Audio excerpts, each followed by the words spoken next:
रात के करीब 2:30 बज रहे होंगे। नाइट शिफ्ट करने के बाद मैं पैदल ऑफिस से घर की ओर लौट रहा था। वाहन न होने के कारण बीते 1-1.5 साल से महानगर की सूनी बियावान और लंबी सड़कें हमसाया बनकर मेरे साथ चलती हैं। बाप रे, इतनी लंबी लंबी और भूतिया सड़कें खत्म होने का नाम ही नहीं लेती, बस चलती रहती हैं, रुकने का नाम ही नहीं लेती। कहीं ऐसा घनघोर अंधेरा कि पैर कहाँ पड़ रहे हैं पता ही न चले, तो कहीं खंभों की लाइट से फूटते सफ़ेद झिलमिलाते प्रकाश में नहाती सड़कों की खूबसूरती देखते ही बनती है। रोज़ाना का रूटीन होने के कारण अब इन सूनी और अंधेरी सड़कों से डर नहीं लगता। इन्हीं सूने और बियावान रास्तों पर दिन भर इतना हैवी ट्रैफिक और चहल पहल रहती है कि एक कदम पैदल चलना भी दूभर हो जाए।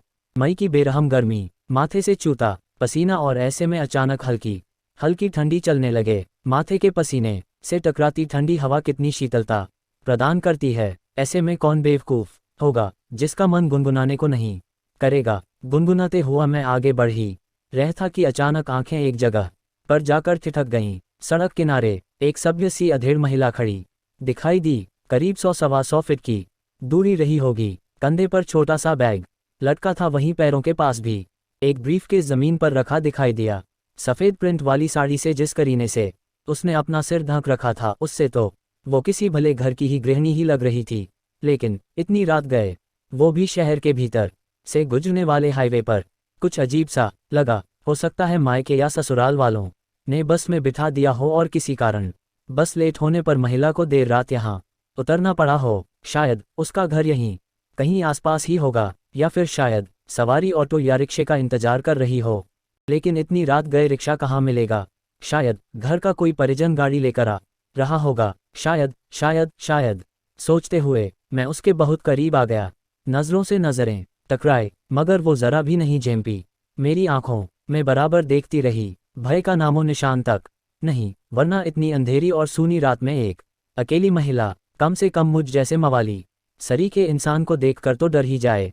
लेकिन वो तो लगातार घूरती रही, चेहरे पर न कोई हाव न कोई भाव। हाँ, होठों पर मुस्कान बराबर जमी रही। मैं ही झेप गया, मुझे ही नज़रें हटाना पड़ी, कहीं ऐसी वैसी तो नहीं। फिर एकदम से सिर झटक दिया। होगी कोई, मुझे क्या लेना देना। मैं तेज़ी से कदम बढ़ाता हुआ अनजान महिला को क्रॉस कर गया। अनजाने डर और शर्म के मारे मैंने फिर पलटकर नहीं देखा। विस्मयादिबोधक चिन्ह, न जाने वो क्या सोच बैठे। चलते चलते मैं दूसरी सड़क पर आ पहुंचा। अब वो सड़क और महिला पूरी तरह से ओझल हो चुकी थी। कहीं कोई भूत तो नहीं थी। थोड़ी देर पहले भला लगने वाला रास्ता अब भयभीत करने लगा था। मैं जल्द अपने घर पहुंच जाना चाहता था। इसी तारतम्य में चाल में गजब की तेजी आ गई और बड़े बड़े डग भरने लगा। करीब 1.25 किमी ही चला था कि अचानक मुंह से चीख से निकल गई। वो महिला करीब 100 गज दूर उसके सामने सड़क किनारे ठीक उसी ढंग से खड़ी दिखाई दी, कंधे पर बैग और ज़मीन पर ब्रीफकेस। यह कब यहाँ आ गई? एक ही रास्ता तो है। न कोई गाड़ी निकली और न ही वह पैदल दौड़ती हुई मुझसे आगे निकल गई। मेरा पूरा शरीर मारे डर के पसीने से तरबतर हो गया। लगा कि आज की रात आखिरी रात है। वो भूतिया औरत कुछ देर में मुझे चबा कर खा जाएगी। मैं बेतहाशा भागा, इतनी तेज कि पता ही नहीं चला कि वो औरत कब पीछे रह गई। भागता रहा और सीधे घर पर जाकर ही रुका। सांसें दौड़नी सी चल रही थीं।